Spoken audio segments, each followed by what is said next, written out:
Hi folks, thanks so much for joining us this evening. We're going to give it a couple more minutes and then we'll get started.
Thank you all so much for joining us this evening. We're going to get started in just another moment.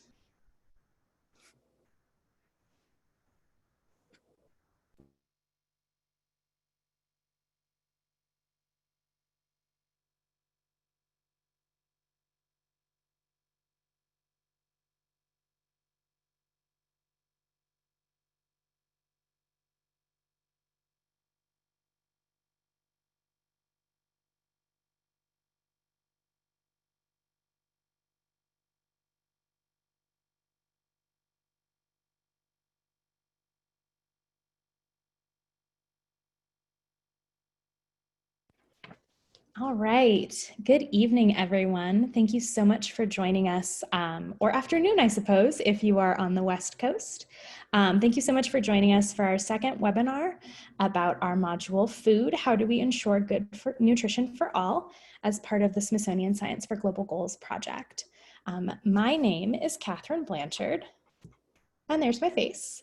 And I am joined by my colleague, Alexa, this evening. Alexa? Hi, I'm Alexa Mock. I'm a program assistant at the Smithsonian Science Education Center, and I'm very happy to be with you all this afternoon. Just a couple of things before we get going. So this is a webinar, and it will be recorded and available on our website. And if you have any questions, feel free to drop them in the Q&A, but also please feel free to take advantage of the chat box to converse with us and fellow attendees. And one quick note, if you are chatting in the chat box, make sure that you select all panelists and attendees, so that way everyone can see your comments. Yes, so what we're going to be doing here today is we're really going to give a very, very brief overview of what the Smithsonian Science for Global Goals project is. For a more in-depth look at that and what this project is and kind of learning the framework of what the food module is based upon, you can find the recording of our introductory webinar on our website, and we will drop the link into the chat box for that. We're going to look even deeper at the structure of the food module and participate in and really dig deep into several activities from the food module. And then we'll look at ways that you can utilize this content both in the classroom and in a digital setting.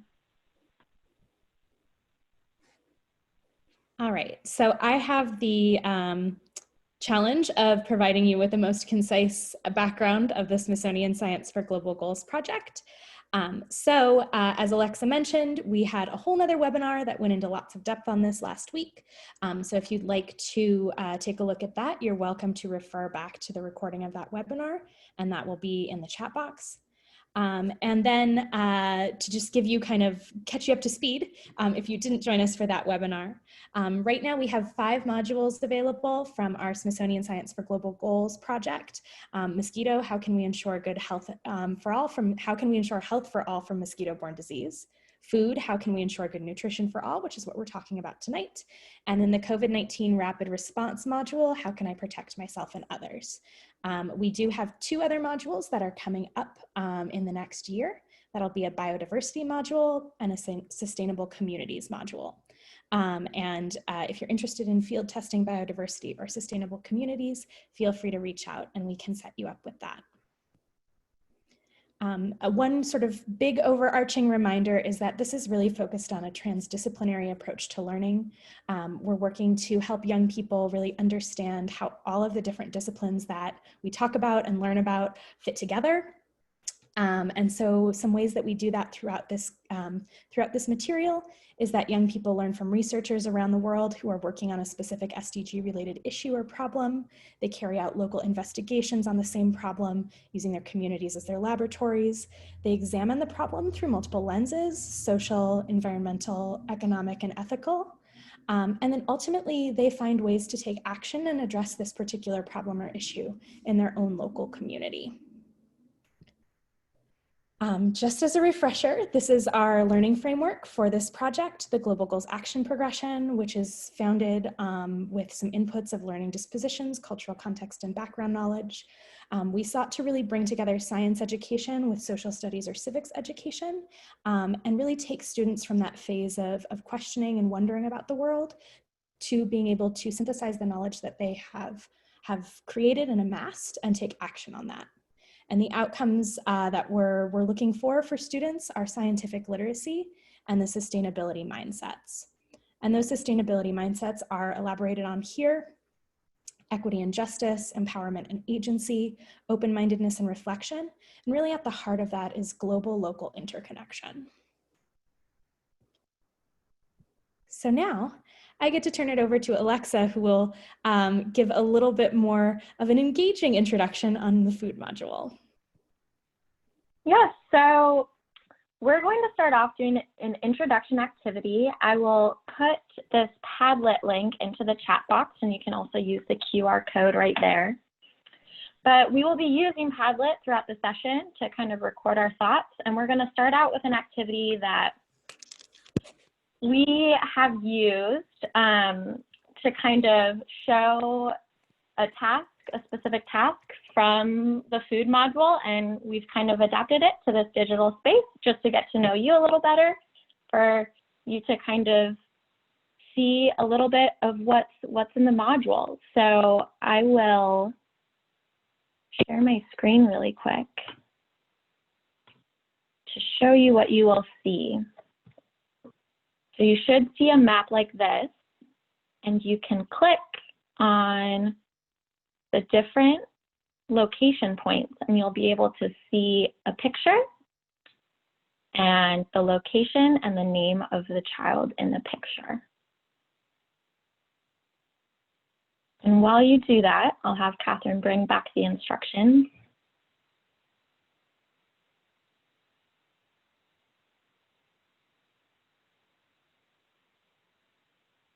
So once you're in the Padlet, look at those 6 pictures of the kids surrounded by food, and when you're looking at those, you can comment, what do you notice, what do you wonder? Just choose one child's photo and think about those 2 questions, and we'd love to see your answers starting to populate there.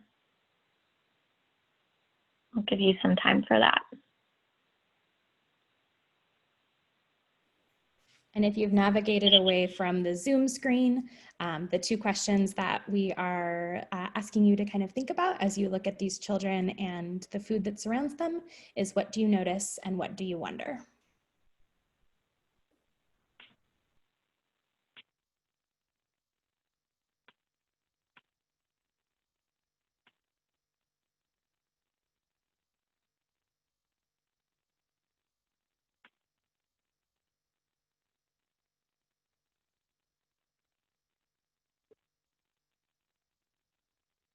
Let's see if we have any comments going on.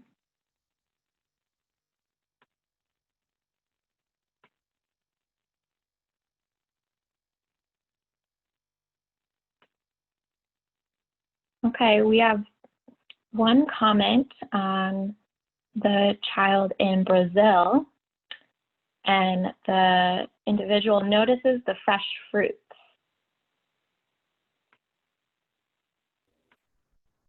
That's great. Yeah. And fish. Where does the food come from? The store? Was it harvested in the wild? This is still related to the Brazil picture. Fantastic.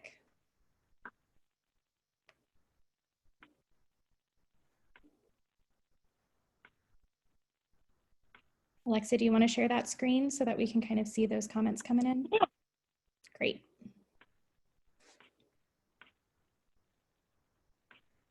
Okay, this is what I was referring to right here. Bright colors. I wonder what food or plant might have created these colors. Fantastic. Let's see, where else are we finding comments?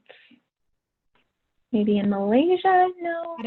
We've got a chat comment here for the child in, is it Mali?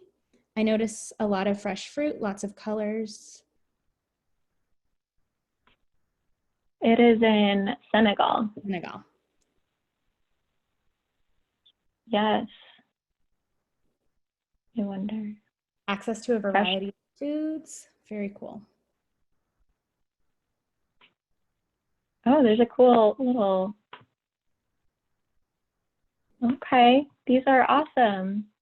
Okay, perfect.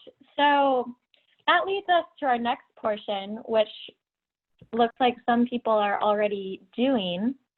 But if Catherine, you could go to the next slide. So now we'd love for you to map it out. Love to see your location, and if you could include a pin, I'll show you in a moment, but you click on the pink reddish circle with a plus sign in the upper right-hand corner and include your name, what you teach, or what organization you work for, a brief description of a food or item dish that you have a personal connection with. And if you are able to upload a picture quickly, that's great, but you can also come back to this later. This is just an example of one that I've put on. I am originally from St. Anthony, Minnesota, and I'm a program assistant. And this is a pumpkin chiffon pie, not just regular pumpkin pie, that is in my family and means a lot to me. And I one of my favorite desserts in the world. But we'd love to hear from you and your food story. This is a big part of one of the first parts of the module. We'll give you a little bit of time to do that as well.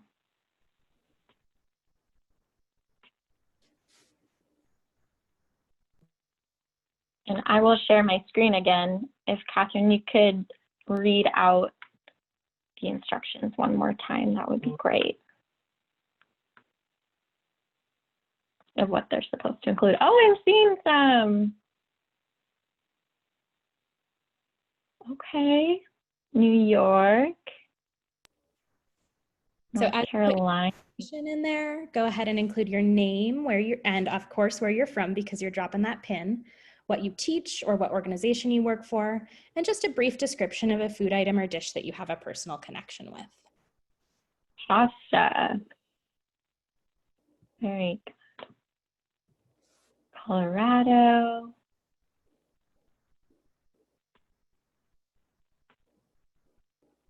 Texas beef. Very nice. This is so cool. Let's zoom in a little bit. I'm loving watching all these different points pop up. Yes, all Irish, meat and potatoes. Ooh, we've got a photo. Thunder cake. Ooh. I've never heard of that before. Not either. Biscuits and gravy. This is so awesome. Thank you everyone for sharing, and feel free to look around at other people's locations and recipes too. This is great. All right, so I know that some of you will continue to upload that map and upload some pictures and some great stories, and I can't wait to come back and look at everyone's input later. Yes, and feel free to share your links to recipes as well. I love that suggestion. So with this, we're going to pause for reflection, and I'm just going to take a quick note that these photographs are part of a project called Daily Bread, and these are implemented in task 1.4, which we will explain a little more in the module. So now in the chat box, could you answer the questions? Is this an activity you could see yourself doing with your students? And this could be done in a couple of different ways. We've done it in a digital setting utilizing Padlet, but there's other ways you could do it as well with sharing recipes, food stories, all of that. We'd love to hear from you. And then with that, how would you connect this to your existing curriculum? And as you enter this information into the chat box, make sure that you select the drop-down all panelists and attendees so that everyone can see your responses. And again, those two questions are, is this an activity you could see yourself doing with your students? And how would you connect this to your existing curriculum? And we know those are kind of big questions to kick it off with. So if you're feeling a little overwhelmed by that context, then feel free to step back and take some time to think about it.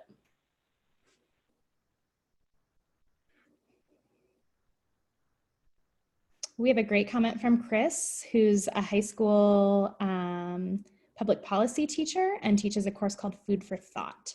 Could do something with it about food culture and sharing cuisines from different parts of the world. Great idea, Chris. I love that you're connecting that to a course that already exists, and I love integrating policy. All right, Wanda wants to connect this to food deserts. Yes, absolutely. We're going to talk a little bit more about some other ways to connect this to food equity and access issues a little bit later. Stacy would first ask students what they think the kids in these different places would eat. That would be a great intro, Stacy. Yeah, this is great. Thank you everyone for sharing, and feel free to keep adding that in. We will keep on going and unpack food a little more. So I'll pass this on to Catherine and she'll give you more of the structure. All right, thanks, Alexa. I wanted to give you a brief little overview of the storyline for the food module. I know some of you were with us last week and probably saw this, but just a refresher for everyone. So the way that this module is broken up is it's broken up into 7 parts. We call them each of those sections a part. And then within each of those parts are a number of different tasks. And those tasks are essentially the activities that you and your students would be doing. As you're looking at this, you might see that part 1 and part 7 are kind of bookends to the entire module. And then you've got all this content in the middle. So part 1 is the problem, really breaking down what we're talking about, why it's important. Part 2 is focused on community, so drawing on those community connections. And then parts 3, 4, and 5 are really where we draw on science as the foundation for this work. As you can see, we've got building blocks of nutrition, access and storage, and cooking and preservation. Part 6 is really focused on those issues of imbalance, so food and nutritional security. And then we top it off with part 7, which is an action plan. So if you think back to that pyramid we showed you a little bit ago, that is topped off with action, that's really the point that we want folks to get to as they move through this content. So you're probably wondering where you find this material. So I am going to turn to Alexa, who is going to navigate to our food landing page on our website. So it is ssec.si.edu/food, and we can certainly drop that link into the chat box so that you can follow along. Sorry, everyone. We somehow got away from this.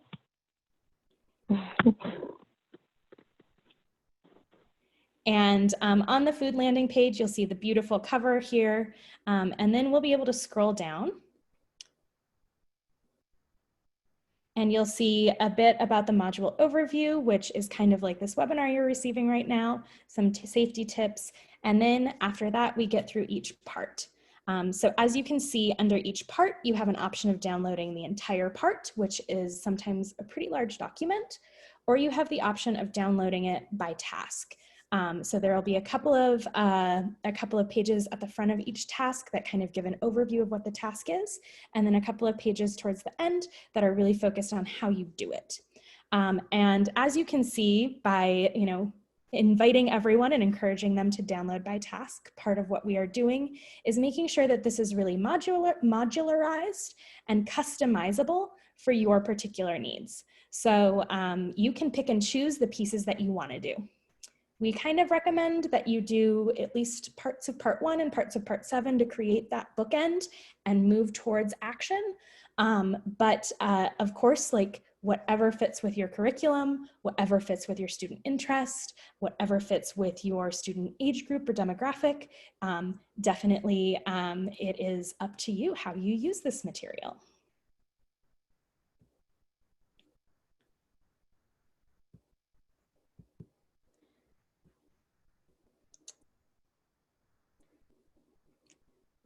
So now we will take a moment to move into the actual content and talk a little bit about some of the different tasks that are associated with each part.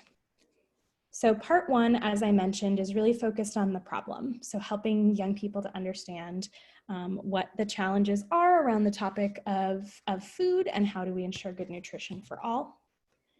And to highlight a couple of things that happen in part 1, we get to know the team, so students get to know each other and who they're going to be working with on this project. We introduce students to the concept of food and nutrition and maybe what those different words mean. Food, of course, is a lot more accessible. We all have a story, a favorite, a connection, a culture, a heritage around food, but nutrition is maybe a little more complex and a little less tangible. We define the research problem, explore different perspectives, and identify the questions that need to be asked as we move through this content. So task 1.4 or 1-4, you actually already did. So this is the opportunity for the team to uncover what they already know and think about food and nutrition, and tell a story about a food that you like and why it's important to you. And that's what we asked you to do with our introductions a few minutes ago. So that brings me to task 1-8, which is exploring research perspectives. I'm sorry, I'm having trouble with my toolbar. There we go. Got it out of the way. In this particular task, you're going to be presented with various perspectives of the problem, and you'll begin to examine them through different lenses. So the lenses that we see throughout this module are social, ethical, environmental, and economic. So in just a moment, I am going to ask you to actually take part in this task, and we're going to do this digitally. So as you can see, I've got kind of a continuum down there on the bottom with strongly disagree on the left and strongly agree on the right. And I've kind of numbered it out 1 to 5, 1 being strongest disagreement, 5 being strongest agreement. So in just a moment, I'm going to give you a statement, and you're going to see where you would fit along that continuum. And I'll ask you to put your number in the chat box. So the first statement we're going to use is a practice question, pretty low risk. The statement is, I enjoy horror movies. So once again, here is your continuum 1 through 5. And you can just respond in the chat box. Remember to select all participants, all presenters and attendees, I think is what it says, with the number that best represents your feelings about horror movies. And I'll give you just a minute to start those in there. It's great, they're coming in quick, and there's a lot on the spectrum of this continuum. Right. Have anything that's standing out? Well, we have a lot of disagrees, strongly disagrees. I feel like we've got a lot of 1s, wow. Yeah, we have 1 strongly agree. Some in the middle. Right, Shane seems to be out there on their own with the strongly agree. Few in the middle, lots of ones. All right.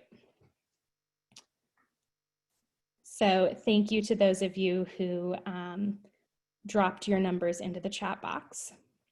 We're now going to take this kind of up a notch, if you will, and try a little bit more challenging question. So the scenario that I'm going to give you is, or the statement rather, is it is okay to eat animals. And I'm going to ask you to do the same thing, but this time as you respond in the chat box with the number that best represents your thoughts, please also include some reasoning, maybe just one sentence or a couple of words.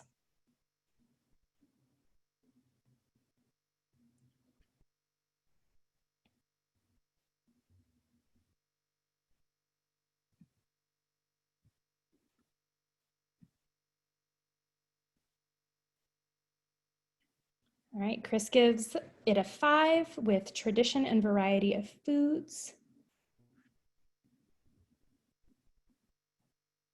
Wanda gives it a 3 as part of the balanced meal. Rory says 4, depends on sources of animals.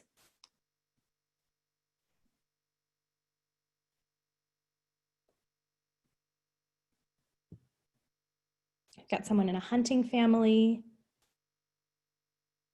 So a 4, because there's a cultural and familial aspect around that.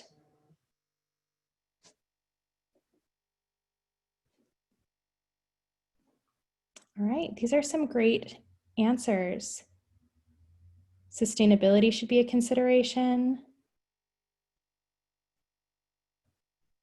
Fantastic. Thank you all for participating, and please feel free to keep adding your thoughts in here.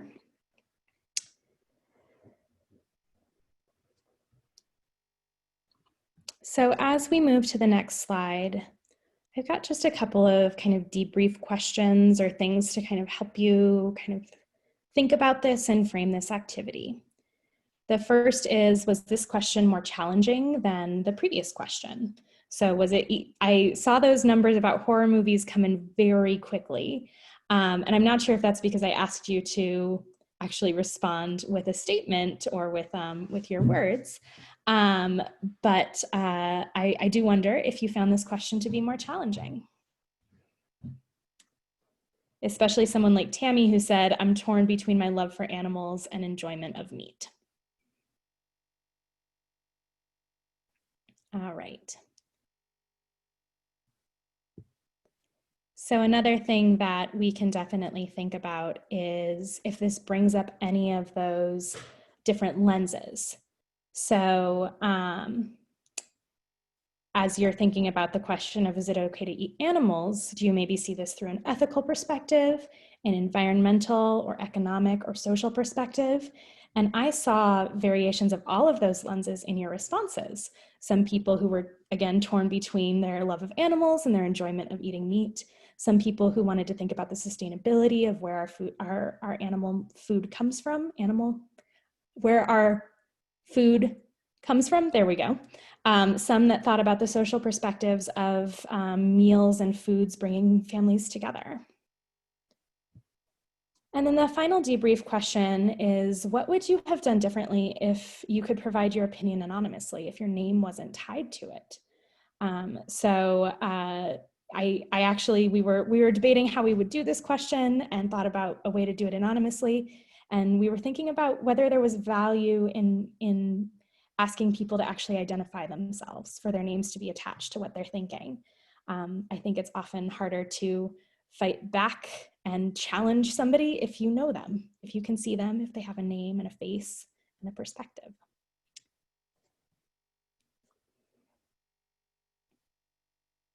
So if we were doing this activity in a classroom with students, we would actually put the continuum up on a wall and have students stand at the position that they found themselves along that continuum. So we've chosen to do it in a much more digital friendly way because we are in the now times, which are very different than the old times. And it calls for innovation. All right, so I am going to just kind of wrap up this section with a little piece about how we integrate professionals into this conversation. As a part of this material, I think you saw at the beginning that we connect these topics to people who are doing this work all over the world. And one of those is Andrea, our anthropologist at the National Museum of Natural History at the Smithsonian. And one of the questions that we asked her is, what do you do when your team does not agree? So if we had somebody who was a 1 on you should not eat animals and another person who was a 5 on you should definitely eat animals, she talks a little bit about her experience with kind of reconciling some of those differences in her professional life. She says, we talk it through. Each side makes their case using as much evidence, past experience, data, knowledge, even citations or published work as they can. We listen, discuss, and if necessary, we step back to reflect before discussing again. And so I think that that's really one of the important parts of this food module, is that we come back to these topics and conversations over and over and over again. So I am going to turn it back over to Alexa to take us through a little bit about part 2, which is focused on community. Yeah, so whereas in part 1, you're really kind of getting to know your team, thinking about your identity, the identities of others, and how you can kind of work together. Part 2 is when you really start digging into your own local community and research area. So if we go to the next slide, you can see that students start to survey their local community about food and nutrition, really starting to collect that evidence on what the community thinks and feels about food and nutrition. And this survey piece is something that continues throughout the entirety of the module, and students are able to hold on to their data in that way and keep reflecting on it and looking at what they find. And then students also start to learn about connections between food and cultures and identities and histories and those ties. And then they will establish research sites. And this could really be a range depending on your context and where you are and the format of how you're teaching this year, along with how old the students are. It could be anything from the community around your school, or maybe your students' personal communities, or if they're younger students, maybe it's just their home. So that can really vary. And then you can look in this section at identifying local partners. So who are maybe some people you can work with in the community as you go on this research journey. So in task 2.4, there is something called Connecting Food, Culture, Identity, and Histories. And this is utilizing a resource from the National Museum of the American Indian, and I'll give you a quick look at that right now. It's something called Native Knowledge 360, and they use this as a foundation. And so in our module, we're utilizing these resources, and for low resource settings, we've pulled some PDFs that you can utilize, but otherwise I'll show you this website. And I'll drop the link in a moment, but it's based off of Pacific Northwest history and culture. Why do the foods we eat matter? And it focuses on the Native nations of the Pacific Northwest and their relationship to food. So there's a portion called Food is More Than What You Eat. And what you do in this portion is you let students watch this video, this foods and culture video, and there's associated worksheets where they can kind of reflect on, a food that's really important for them, and then kind of similar to the food stories that we did earlier, and the value that it brings in their culture and what it means to their identities.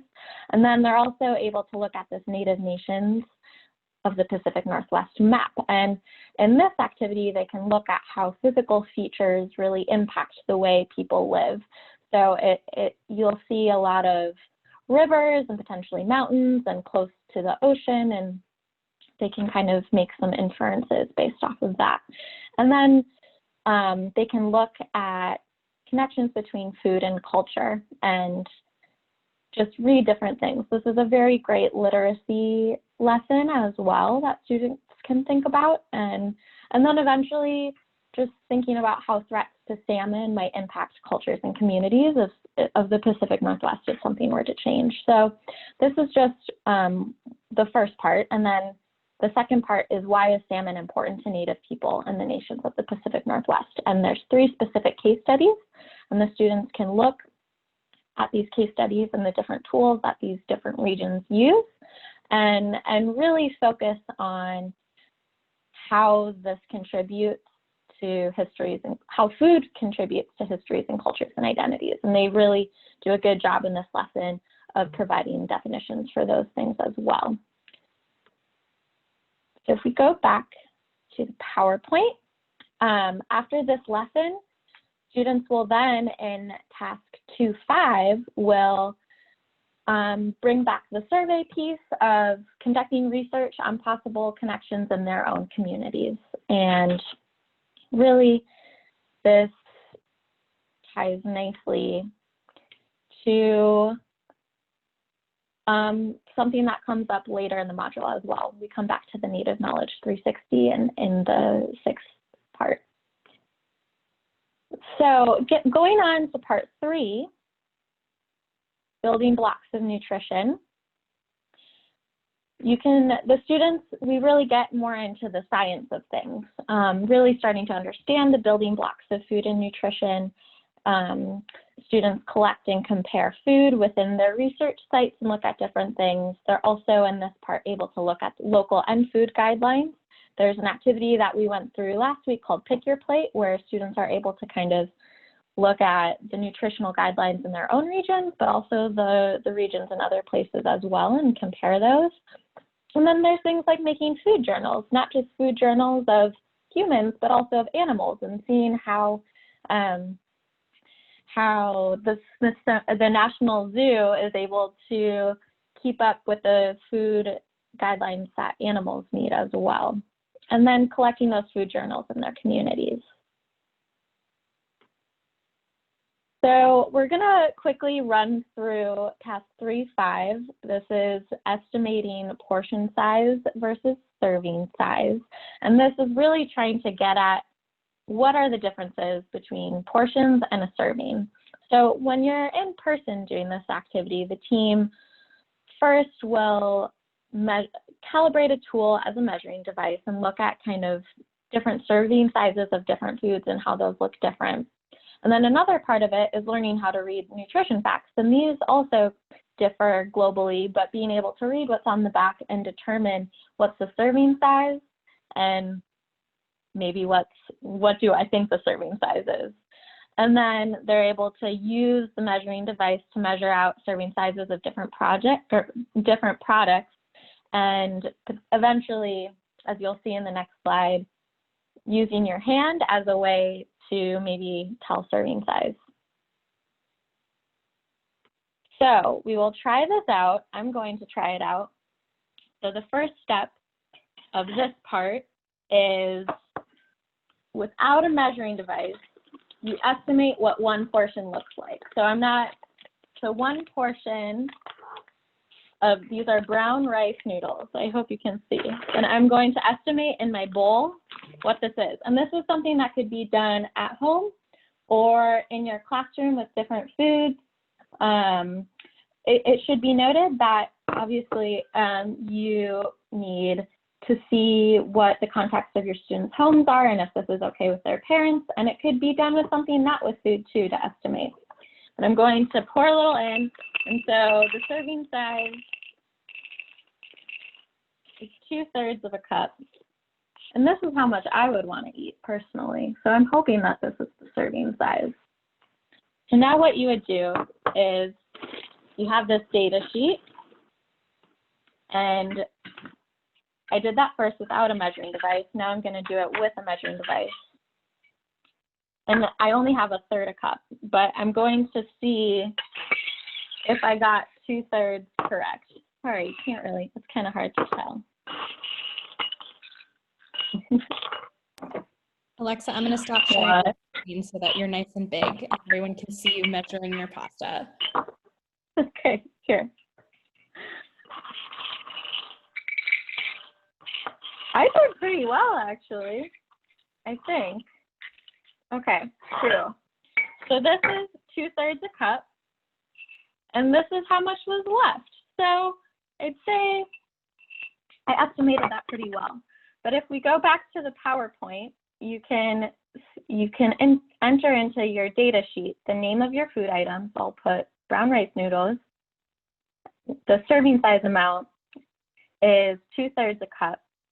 And then my estimated measurement comparison, you can say it was greater than, smaller than, the same. And I'd say, you know, I was about on point. I'm going to add these ones in. So then the next thing you're going to do is try to calibrate a measuring, use your hand as an active measuring device so that going forward, you can, you know, if you're just out and about kind of without measuring, see how much you should eat. And I'm going to say 2/3 cup of this pasta. About 2 weeks. So I'll know for next time. So that is just an example of how you can do that in the classroom. And then you can do it with many different foods, a variety of foods. I have Nescafe, and that would be different as well. So you can see through this, we're setting that foundation of science. And you really want to remember back to the storyline of what we're doing. And this is kind of the first of the science-focused sections. And there's other things in part 3 that focus more on the science of that. So, and Alexa, yeah. Stacy asked a really great question, which I think ties nicely into the rest of part 3 of, does it depend on whether or not that's the only thing you're eating, or if you're eating it as part of a larger meal? And so Stacy, I think you were here with us last week, but a larger portion of this part is really focused on looking at kind of dietary recommendations around the world and what those look like, and what a complete day's worth of meals look like as well. Yeah, and this is also an activity that students could just do throughout the day at their different meals. It doesn't require a set amount of extra food. It could just be something that they do while they're at their plate as well. But yes, okay, so now we're gonna take a brief pause for reflection. We've shared a lot of content with you, and I'll share this link to the Padlet, but just take the next few minutes to think about the activities we've shared and how you could potentially use them in your classroom. And this is a different Padlet link than the previous one, so feel free to navigate there and add your comments throughout the session as well. That's going to be a great place to capture how other people are kind of thinking about this too. And if you want to beg, borrow, and steal ideas from your peers, it'll be a great kind of clearinghouse for those.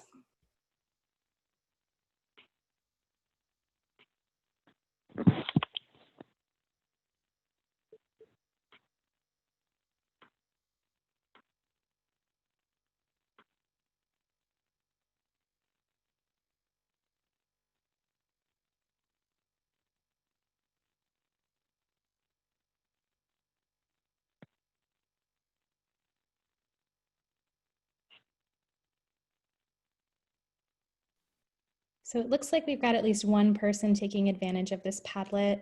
That link is in the chat box. And again, if you just press the pink plus sign in the bottom right-hand corner, you'll be able to add your own thoughts in there too.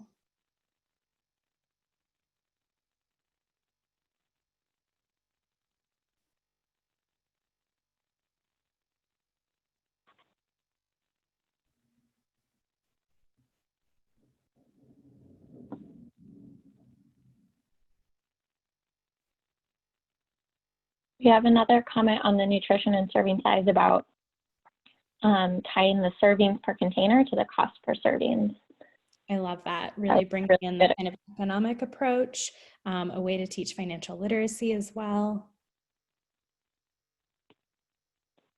Yeah, and another part of this of the serving size tasks, which we did not show you, is that it does look at food guidelines in Lebanon, and it ties in a math extension as well of trying to determine how many how many portions are in that serving. I'm not making sense on that, but it ties in a good math extension for that as well.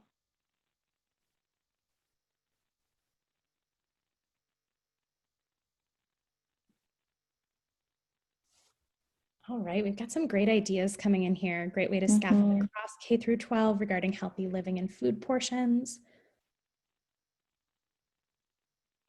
Use for a math connection.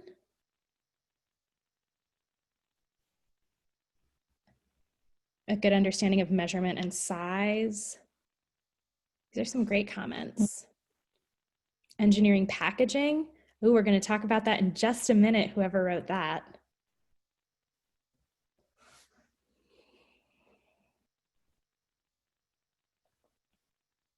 All right, I'm going to just give another moment for this because I know we've been bombarding you with lots of places to put responses and answers. So I'd like to give you just a moment to kind of collect your thoughts here before we move on to the next section.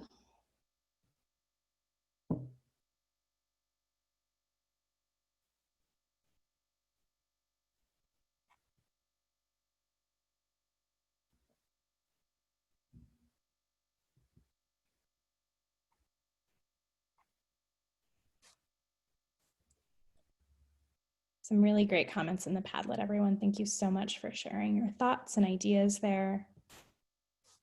And we will have a few more opportunities to kind of share those ideas, ask those big questions as we continue on.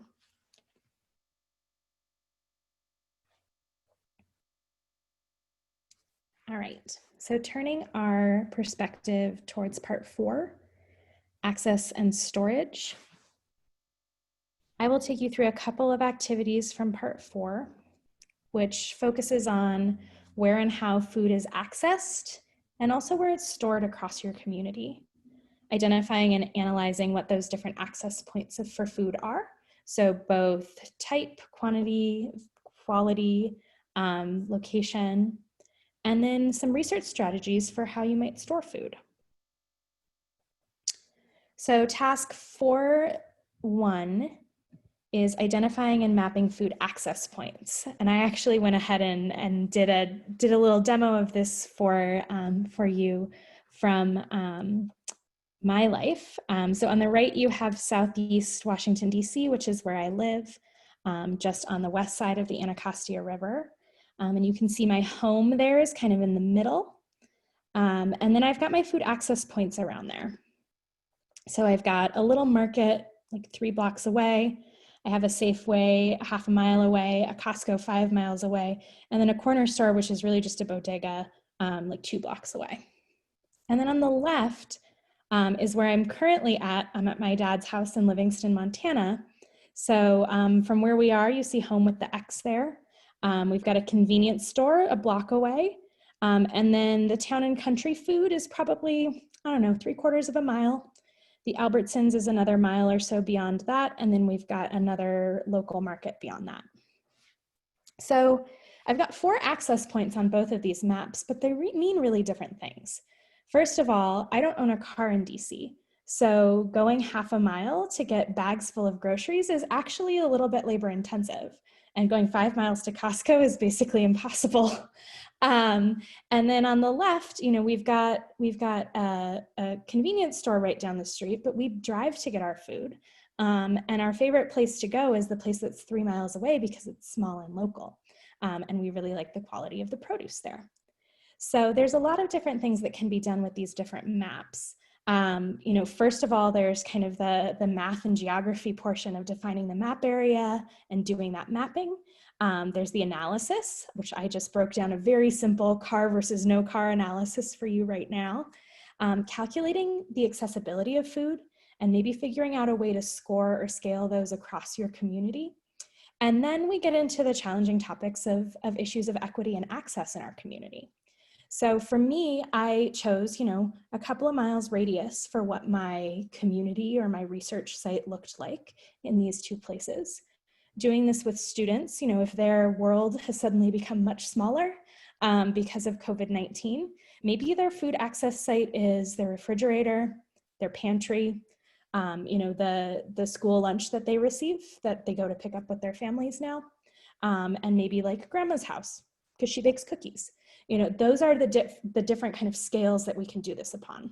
Whereas if you're doing this with a high schooler who still has that kind of broader perspective of where food comes from, you could do something more like this that's really looking at those access points and the quality and quantity that exist. And this is a very basic foundation of this activity. There's a lot more that goes into it. So then if we jump ahead to task 4.5, we'll start to look more in depth at kind of some engineering and experimenting with food storage.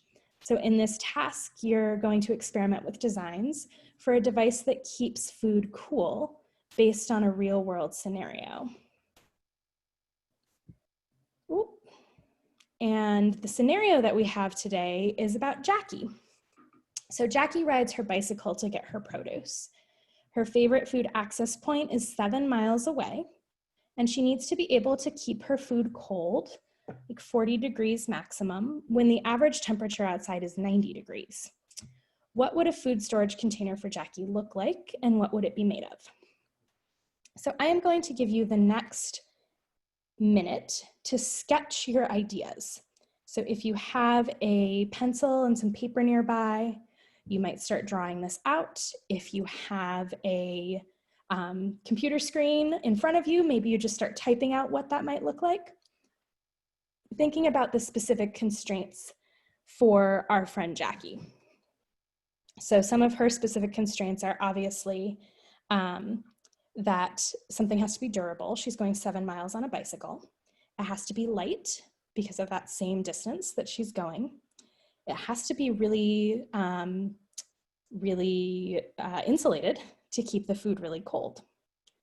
And then how easy is it for her to use? Maybe are you thinking about aesthetics? So go ahead and take the next 30 seconds or so to just very quickly sketch your first ideas of what a food storage container for Jackie would look like.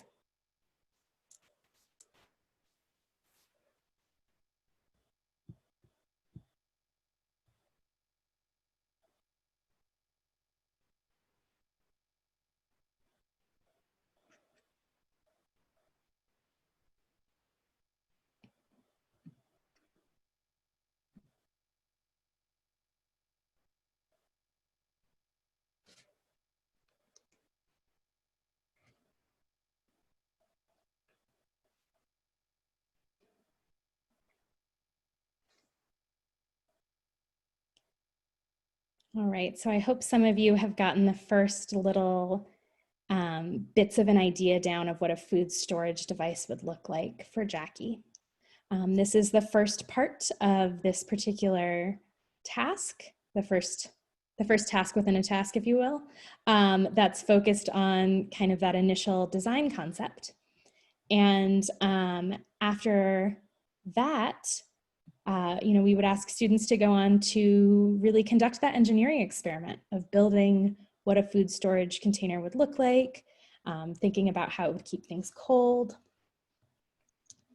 And there are definitely lots of different ways that engineering activity might look now in the time of COVID-19 without, equitable access to materials for all students sometimes. But it is an opportunity to at least get that design thinking going and starting to really help them kind of explore ways that they can use their creativity even with very simple materials. All right, so I'm going to hand it back over to Alexa for part 5, cooking and preservation. Oh, and if you wanted to take a picture of your sketch, you can definitely post it on that same Padlet that we were just on a moment ago, if you'd like to share with others. Awesome, thanks, Catherine. So part 5 really digs into cooking and preservation.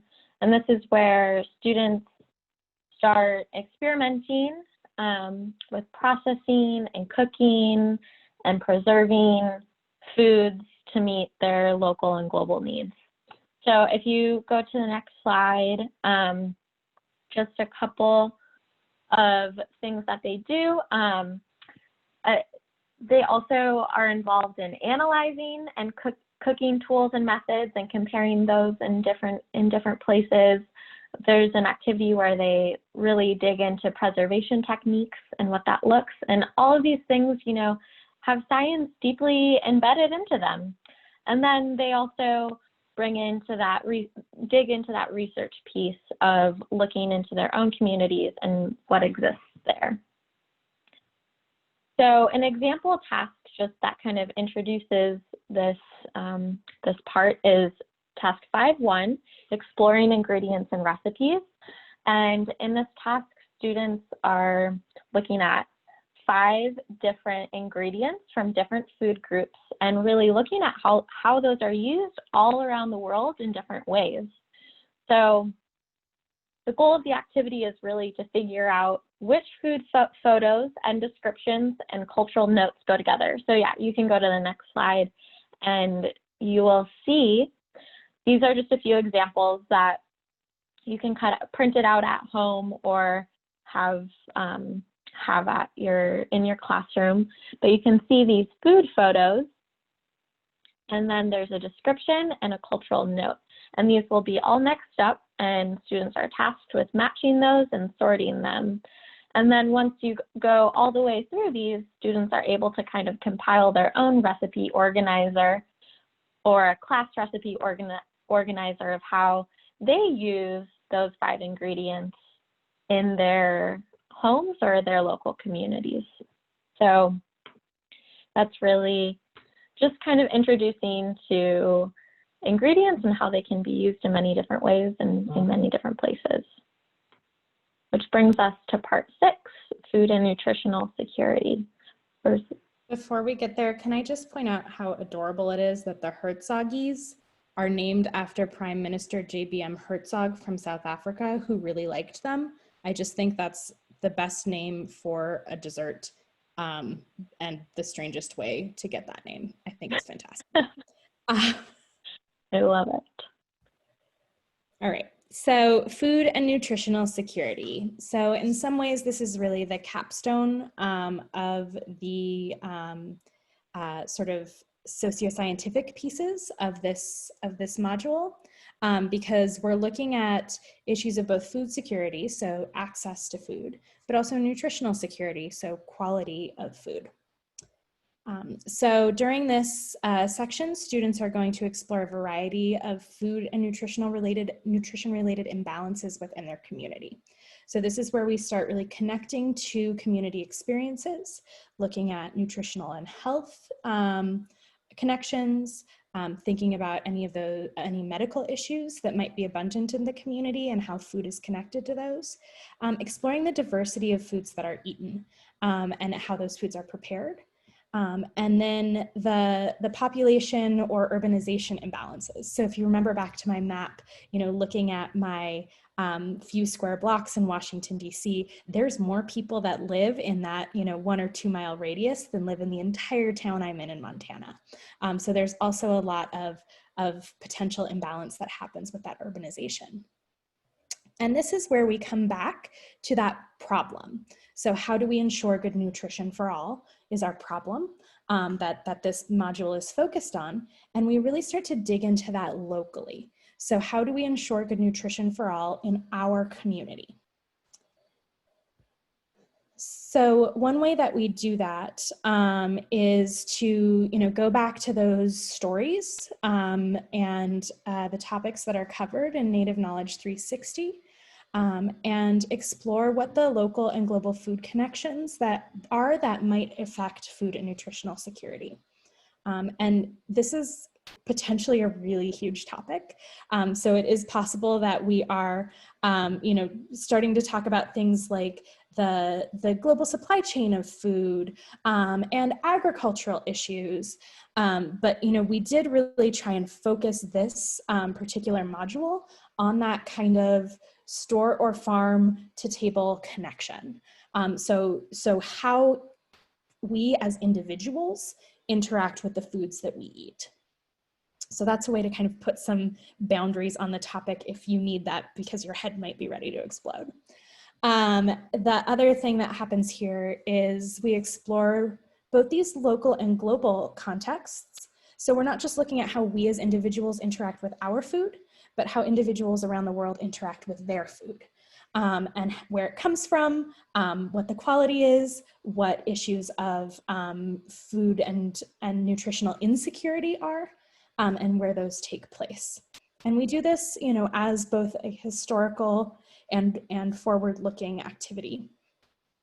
So analyzing what those stories from the past are of what food looked like from our ancestors, from our grandparents, but also looking at what kind of issues can we see potentially arising in the future. Alexa, did I forget anything here? No, that covers it pretty well. Great.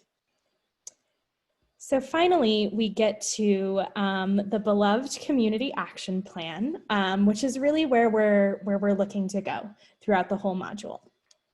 So moving towards this point at which students are taking an informed, considered action. They know why they're taking the action, they know what the action is, and they understand how that action might impact their community and might impact the globe. So this community action plan really takes place in kind of 3 parts. So you synthesize the research you've conducted. So thinking about all those different tasks and parts that you've already done, putting those all together. Then you define the actions that the team thinks people need to take in the community. So being very specific, very action-oriented, obviously action-oriented, being very deliberate with who you are putting in charge of those actions too. And then you create a communication plan to help you share this plan with your local community. All right, so we've gone through kind of the second half of the module here. We've thrown a lot of content at you, and I'm going to ask you to return to our friend, the Padlet. This is the same Padlet that you reflected on last time, the green and yellow one.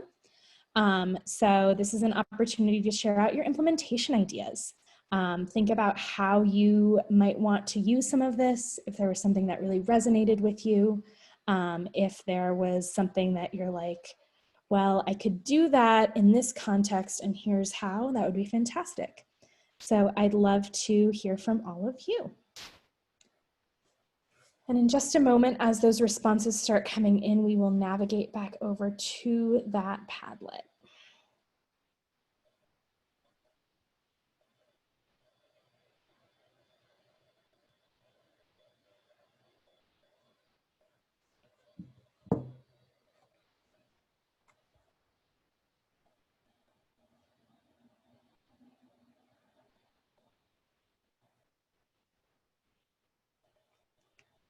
Someone asked, is it pick your plate or choose your plate here? It is called pick your plate.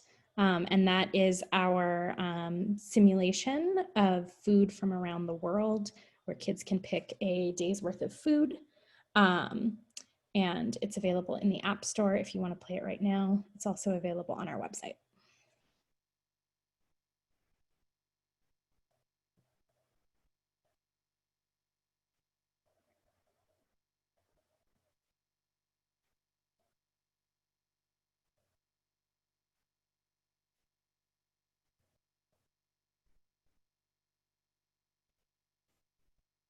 Oh, I love this idea of comparing foods from the Pacific Northwest using the NK360 website, Native Knowledge 360, with foods in, say, Connecticut, and the role that food plays in culture, where those foods are available, how that connects to the sort of pre-Columbian times versus today.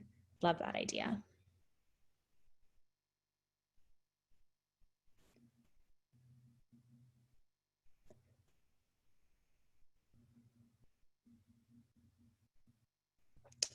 It would be fun if teams could supply some food for everyone to try.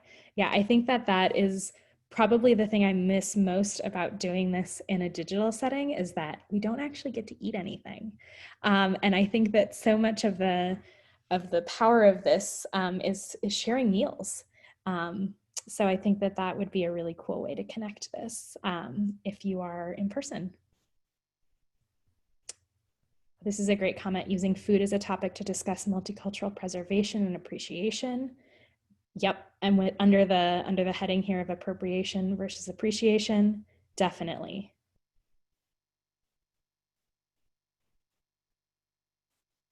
The action plan, helping students to create big ideas and solutions about community issues.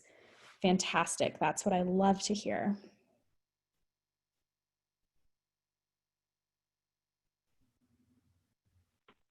We also have, going back to the engineering, I think it's in part 4, someone thought of a creation of a backpack with newspaper insulation. That would be pretty easy with an ice pack. Maybe that would work for Jackie. Yeah. All right, so you can feel free to continue adding to this great collection of comments and ideas on here. I love what you all are saying. I love how engaged you've been during this presentation. And with that, I am going to turn it over to all of you. And I know that there are some cues coming into the Padlet. You're also welcome to use the Q&A box in Zoom or to use our chat window if you have questions.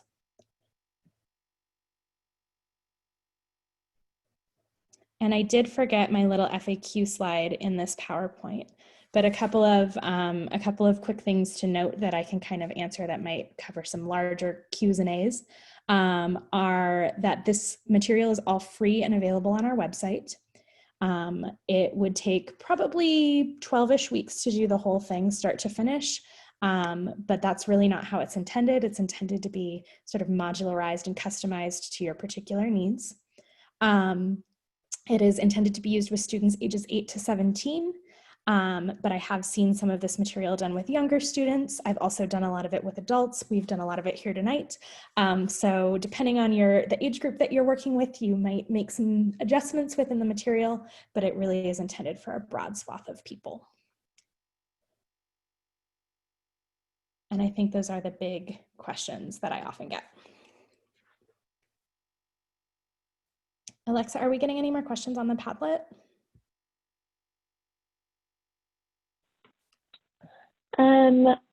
Not that I see right now. All right, we have a great question in the Q&A box, which is, do the units include NGSS alignment, ELA, and math connections? So another kind of important feature of this is that this is intended to be a global curriculum. So we don't have specific alignments to US-based standards. Instead, we've used the Sustainable Development Goals as a way to kind of align these to a global framework.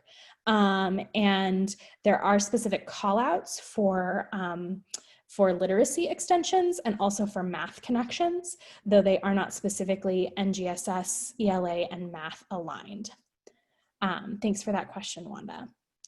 And Maria asks, will it be in Spanish soon? I'm hopeful, Maria, I'm really hopeful. If there is a specific section or activity that you're interested in getting into Spanish, let's definitely have a conversation about that. I'll put my email up in a few minutes and see if we can work together to at least put a small portion of it in Spanish.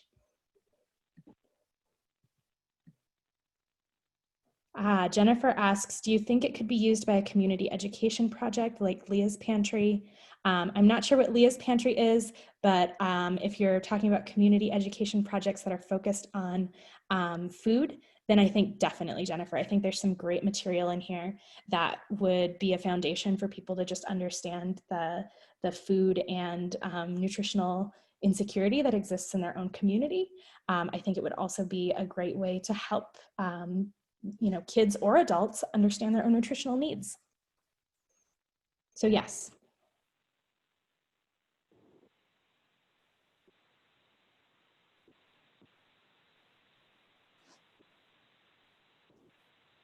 All right, any other questions coming in on the Padlet that I'm missing? No, it's not. Great. Oh, thank you. So a couple of quick things before we close out tonight. You know, the way that we do this is, and the way that our organization works is we're completely funded on grants, gifts, donations, and the way that we keep doing this good work is by learning what you're doing with the work that we do. So a big portion of what we're asking of you is that you share what you do with us. We're working on putting up a dissemination database collection form very soon, but right now the best way to share anything is with me. And that's my email right there, blanchardkp@si.edu. So you can include videos, written testimonials, how it's working, questions that you have. And if you are including videos of children or pictures of children, please just acknowledge that we have permission to use this material. And then if you're sharing any of this on social media, feel free to tag us using the hashtag SSFGG at any of the handles that you see there. And we have one more webinar about food coming up. That'll be October 6th at 7:30 p.m. Eastern. That'll be a 1 hour long webinar. So if you would like to register for that, the link is in the chat box. And that's kind of an Ask Us Anything. So we're putting 2 weeks between this webinar and that webinar, so you have a chance to kind of look through materials, come up with your big questions, think about how you're going to personally do it. And you know, if we have 5 people there, you're going to have a really great one-on-one experience. If you have 100 people there, then you're also going to get a really robust conversation. So we hope that you will join us. And finally, we can't do this work without our amazing funders. So thank you specifically to the Gordon and Betty Moore Foundation and Johnson & Johnson. And here's us and our emails. So if you would like to get in touch, please feel free to email Alexa or myself. We're happy to support you. Thank you for joining us. We really appreciate you all taking the time out of your busy days and evenings and this crazy new back to school world. Yes, thank you so much for your participation, everyone.